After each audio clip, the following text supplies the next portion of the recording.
Picture चालू करो बे। चलो भाई देखो अब मैं क्या करता हूँ। पार्टी से है कि आप ये समझते कि आपकी पार्टी कमजोर है दिल्ली में, इसलिए आपने योगी आदित्यनाथ को बुलाया है, फिर आप ये समझते कि आप जीत नहीं पाएंगे यहाँ पे। ये बात योगी आदित्यनाथ को क्यों बुलाया? योगी आदित्यनाथ हमारे सीएम है। कौन एक राज्य बताइए जिसमें ना गए हो प्रचार करने? ये तो अजीब प्रश्न है। और मैं एक और वैसे एक बात कह दूं, सुनिए अंजना जी, देखिए कमल तो अपने आप खिलता है मगर झाड़ू को पंजे की जरूरत रहती है। क्या बोला तूने? अभी है, आप देखिएगा चुनाव के बाद ये फिर एक दूसरे का आंसू पोंछने के लिए साथ साथ आ जाएंगे। जनता को आप मूर्ख समझना बंद कर दीजिए। इस प्रकार की बचकाना बातें किसी के गले नहीं उतरती, लोग मजाक उड़ा। आप बस बीजेपी बैन का विरोध करिए नागालैंड, असम, गोवा और मणिपुर में। मेरा सवाल आपकी प्रवक्ता से है। जैसे कि हम जानते हैं पंजाब पुलिस फोर्स अरविंद केजरीवाल जी को सिक्योरिटी प्रोवाइड करी है। अच्छा, तो लॉ एंड ऑर्डर तो एक राज्य का विषय है और पंजाब पुलिस फोर्स का जुरिस्डिक्शन तो सिर्फ पंजाब तक है, तो फिर वो सिक्योरिटी के नाम में दिल्ली में काम क्यों कर रही है? तो और क्या ये पुलिस फोर्स का राजनीतिकरण कहा जा सकता है?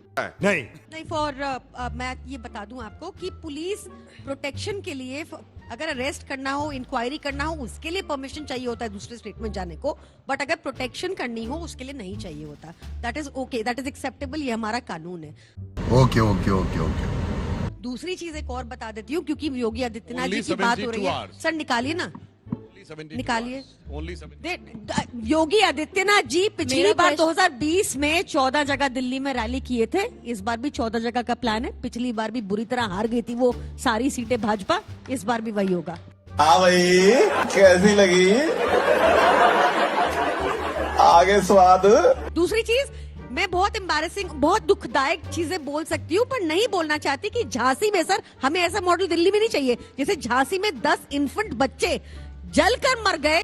बेशर्मो, शर्म करो शर्म। इन्होंने सब कुछ ऐसा इलीगली बनवा दिया, सब कुछ अब करेंगे तो अब कांग्रेस को लोग रेस में नहीं बता रहे। मुझे लगता है आपको सुप्रिया जी इसी पर जवाब आपने यही नहीं, अभी और सुनिए। जब शो शुरू किया था तो आपने एक वीडियो दिखाया था एक लड़के का, और मैं पहले उस पर बात करना चाहती हूँ क्योंकि हम विषयांतर हो गए उससे। शायद अमानतुल्लाह खान के बेटे थे और वो पुलिस से जोर जबरदस्ती कर रहे थे, उन पर चालान काटा गया।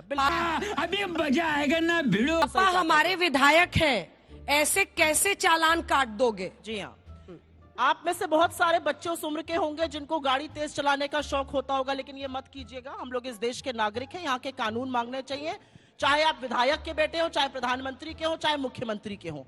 क्या बात है सर? तो ये बिल्कुल गलत है। पिताजी को भी माफी मांगनी चाहिए ऐसी गलत परवरिश के लिए, लेकिन ऐसी ही माफी मध्य प्रदेश के मंत्री नरेंद्र शिवाजी को भी मांगनी चाहिए, जिनके लड़के ने रेस्टोरेंट में 3 लोगों का सिर फोड़ दिया क्योंकि उसका ऑर्डर डिले हो गया था। बेशर्मो, शर्म करो शर्म। और मुझे ऐसा लगता है कि आप लोगों को इनसे सीख लेनी चाहिए। ऐसे लफंगे मत बनिए, आप लोग अच्छे बच्चे बनिएगा। बात तो सही है।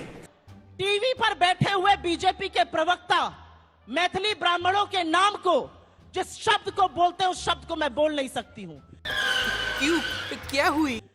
बीजेपी के प्रवक्ता को किसी महिला नेत्री के गाल याद आ रहे हैं, किसी महिला नेत्री ने अपना बाप बदल दिया है। समझ रहे हो ना? केजरीवाल जी ने नया शुरू किया, एक खर्रा लेकर आए, खर्रा पढ़ना शुरू किया। मुझे ये गाली दी, ये गाली दी, ये गाली दी। मुझे तो कर्नाटक का चुनाव याद आ गया। प्रधानमंत्री मोदी भी ऐसे ही रोते थे, ऐसे ही गालियां अपनी गिनाते थे। ऐसे काम मत करो कि गाली मिले। और अगर आप सार्वजनिक जीवन में हैं तो थोड़ी सी चमड़ी अपनी मोटी कीजिए। क्या बात है सर? क्या बात है सर? क्या बात, ये बात है। मजा आया। खत्म।